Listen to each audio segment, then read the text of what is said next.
So the first segment of this interview has been very informative, and we're breaking this up so we can intersperse some of the music in with this interview to be like what we always like to do is give you a taste instead of just listening to the mastermind of the product, and we wanted to also illustrate, I guess, what you're trying to portray in the audio terms that most people will hear whenever they think now, oh, this is what Michael was talking about when they heard whatever song you were playing. But getting back to Spirit Machine, so what you're doing at the show, um, how did you arrive at the name Spirit Machine? Spirit Machine. Um, Ray Kurzweil wrote a book, and he's an incredible mastermind at a lot of things. He uh, built keyboards, Mm-hmm. and he's kind of a scientist, philosopher. I don't know what you would really say, but he had a book called Age of the Spiritual Machine. And basically, what the book does is it takes you through an estimate of what is going to be happening in the future based on Moore's Law. And Moore's Law is that every 18 months, now I haven't checked on this in the last 10 years or so, but up to a certain point, every 18 months, a computer chip would half in size and double in memory. So that's what he based this book on, what was going to be happening. And it's a really interesting read. If you get to a certain section of the book, he starts talking about where technology is going to be kind of conglomerated with living organism. And then we start talking about, you know, really unexplainable or really modern robots, I guess, you know, super robot kind of mixed human being and anything like that. But so to me, when I put the word spirit machine together, I came up with the concept that really is to me what an artist's instrument is. It's a spirit machine. It allows you to express your soul and your spirit through a machine. And then that comes out into the world, and hopefully it comes out as some kind of emotion that people can grab a hold of and get something out of. Well, see, this is an important point to me because I've known you well enough to know that you're a very deep thinker about social awareness, technology, environment, and you're not one that just like watches casual TV just for entertainment. You're not into. I don't even think you own a TV, do you? I don't. When Yeah. they went to digital antennas, you know, But this, I got rid of my television. yeah, but And this is the point that I want to make. I mean, someone that makes such intricate, beautiful music that you do, you have basically blocked out a lot of ethereal noise that's just prevalent in society today, and you've kept your focus. yeah, I've tried to do that. You know, I have a home studio, and I spend most of my time, you know, in front of my studio working. And like I was saying before, the creative spells are getting wider. So there are times when I just go, you know what? I'm going to go on a hike. I'm going to go. Like yesterday, I went fishing with a good friend. And, you know, to get away from everything and then come back. But there is a world that artists live in that is kind of really isolated in a way, but it allows you to completely maybe shut off parts of the world that you don't want to really think about when you're totally in the creative world. And not to say that our life experience doesn't absolutely influence our music. It does in the biggest way. I mean, you go out and you live your life, and then what I do is I try and, put that life experience into my music. And most of my music is, instrumental music, so I find it like a real challenge, but that is really where I feel like my voice is. That's where I really get to express myself the best. And I think a lot of instrumentalists feel the same way, but to try and put it in words is not always easy. Well, and some music just doesn't need words, and Right. when you listen to your music, it's like,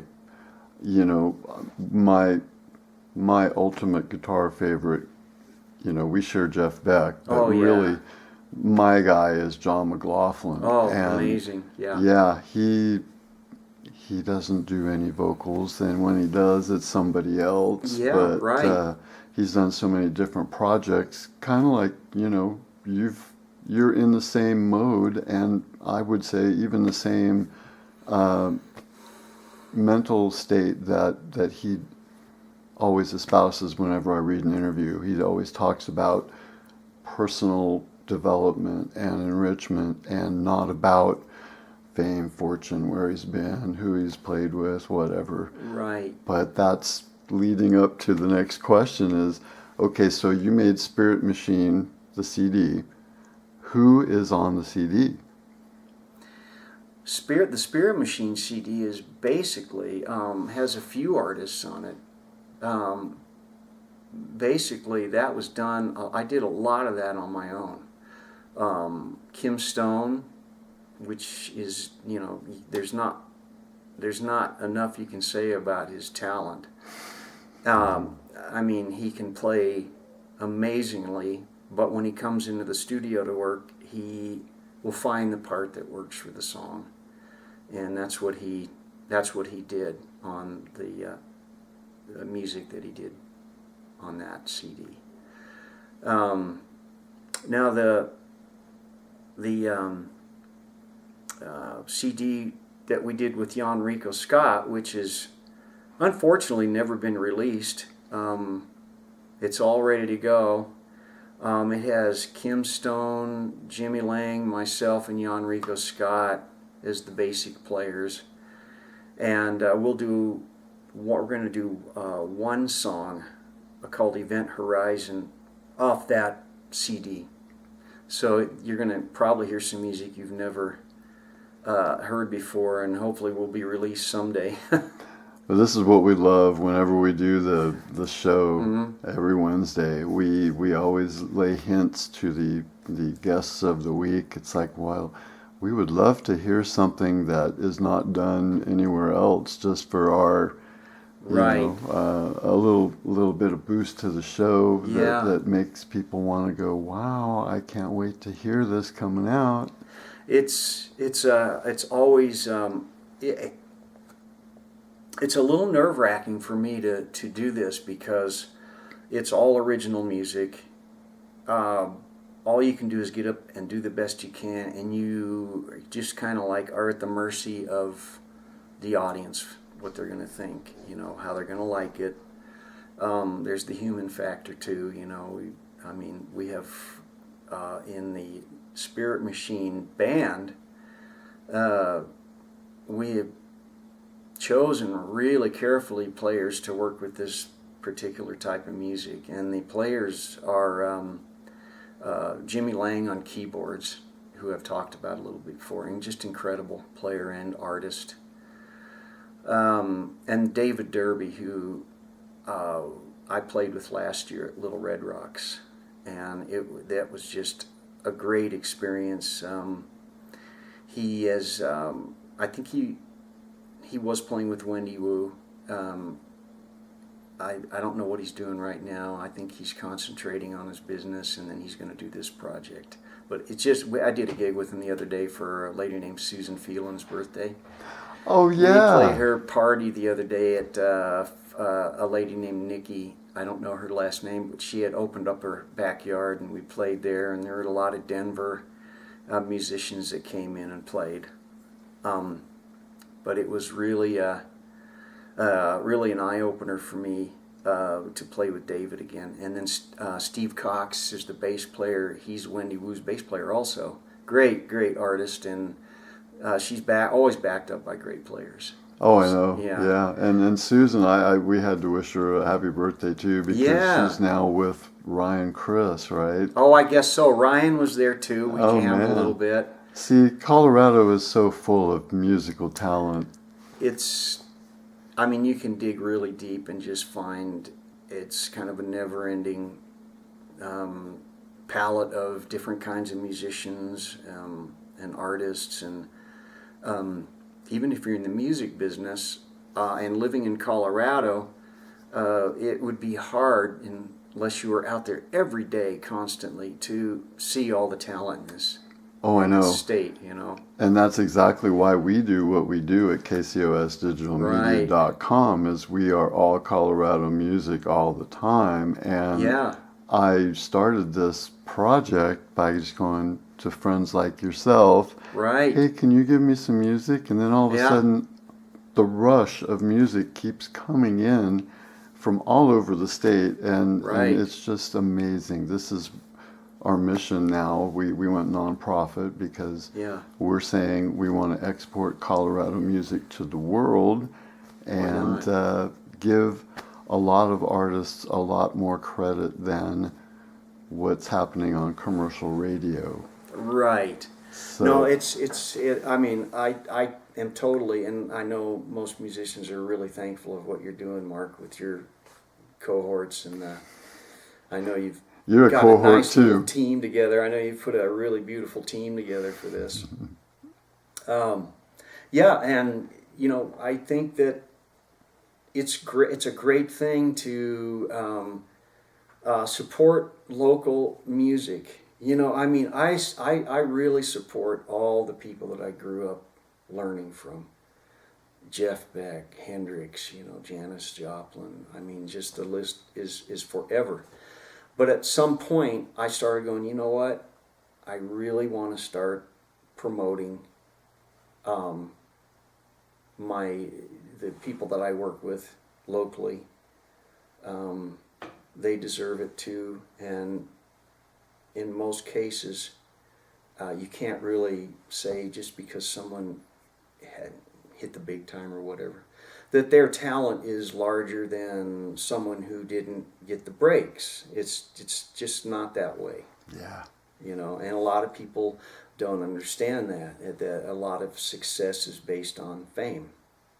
And there's nothing wrong with that, but at the same time, there are so many artists who are just playing locally, or maybe even playing in their basement to themselves, you know, and some incredible music comes out, and it never gets heard or gets heard by small audiences.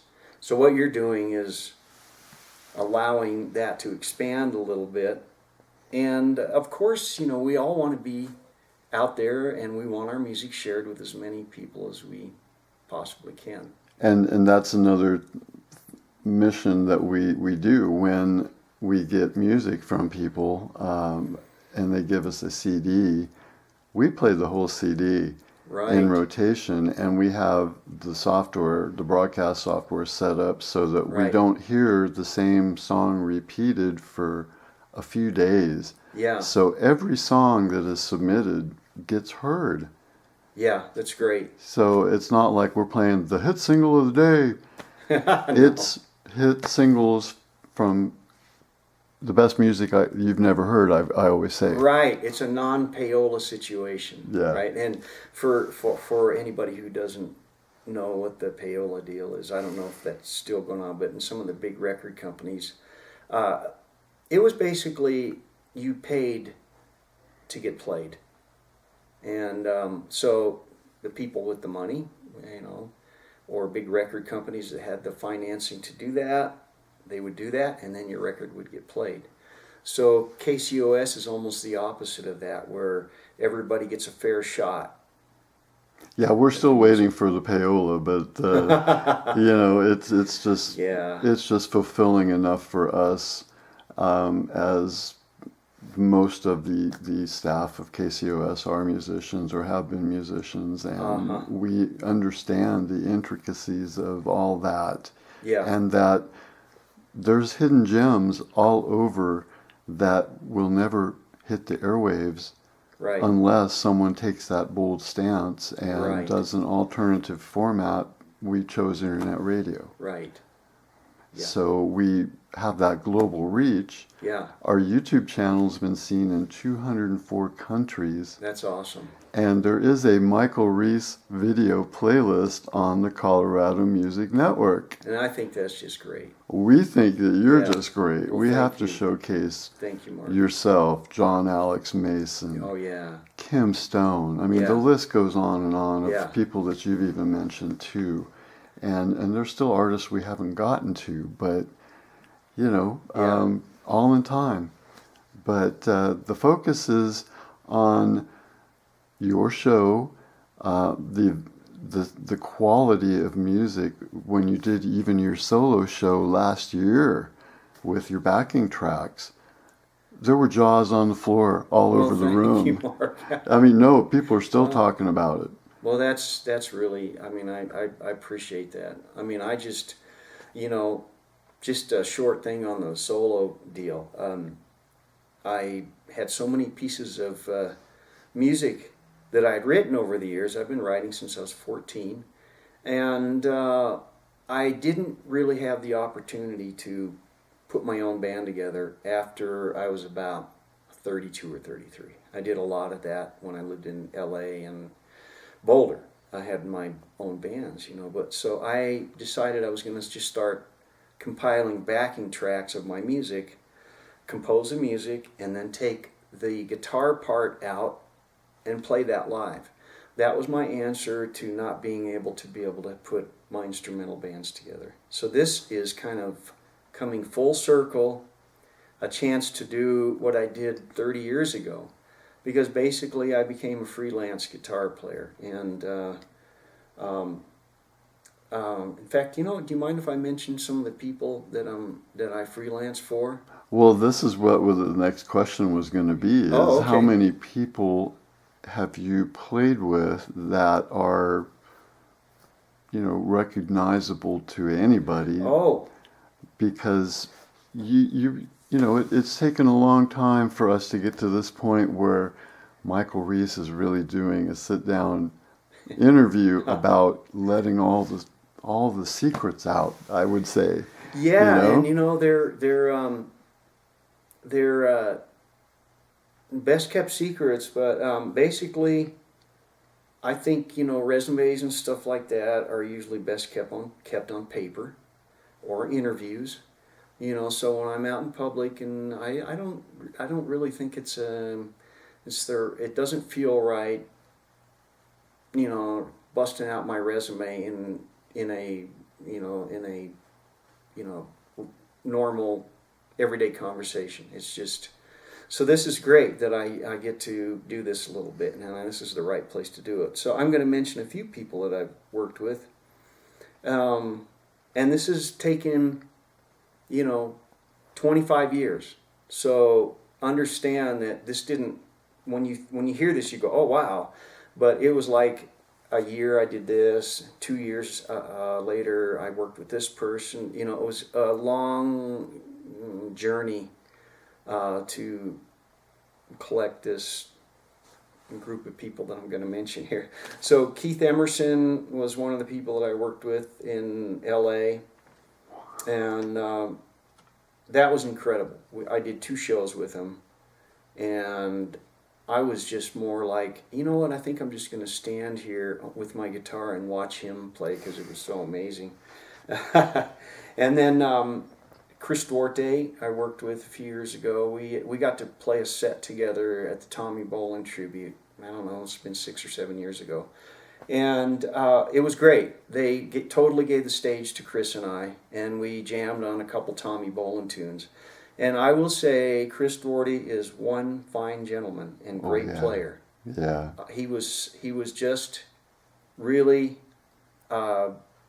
just one kind human being. So we had a great time with that. And then Jan Rico Scott from the Derek Trucks Band, we did an album together via sending files back and forth from Georgia back to my studio. And Jan Rico Scott was the drummer for Derek Trucks Band for many years. And then Royal Southern Brotherhood. Royal Southern Brotherhood. And I think he's working, is it Samantha Fish? I saw that where he is, he actually put up a video that Right. he was with Samantha. Right. So we met through a mutual friend, and she was in Colorado here, and she gave him some of my music, and about a while after that, Jan Rico called me, and he goes, "Hey, Michael, Reese, this is Jan Rico Scott," and he goes, Jen gave me your music, and I just wanted to, I just think we should connect. And so they ended up doing him and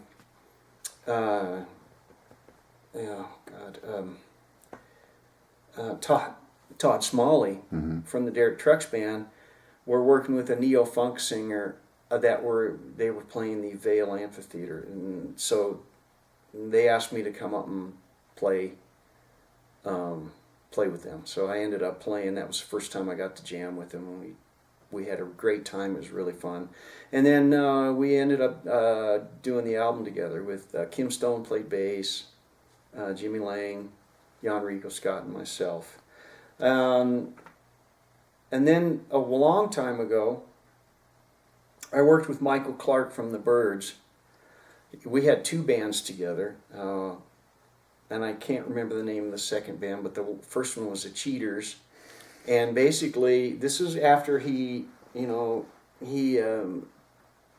out of Firefall, and we were in a band, called the Cheaters, and it was just a kind of fun rock band that did old Rolling Stones. I mean, it was perfect. It was a perfect band for all of us at the time. We just wanted to have some fun and rock out. And it was definitely the party days in Boulder, Colorado. So it was a great kind of music where you really didn't have to think too much. It was all kind of feel and attitude. So, there were a lot of times after the gigs where I probably shouldn't go into detail too much about. But anyway, that was really fun. Unfortunately, Michael passed away. I don't know. It's been a long while now. But he was a really interesting, fun guy to work with, and he told me the story about how he got on the Byrds, which I think we maybe talked about in a past interview or something. Really interesting how he ended up in the Byrds. And then Rick Roberts from Firefall, he wrote most of the, and Flying Burrito Brothers, he wrote most of the hit songs. Well, I wouldn't say most, but a good bunch of the songs for Firefall. You Are the Woman and Just Remember I Love You. And we did a project for about a year and a half with him, and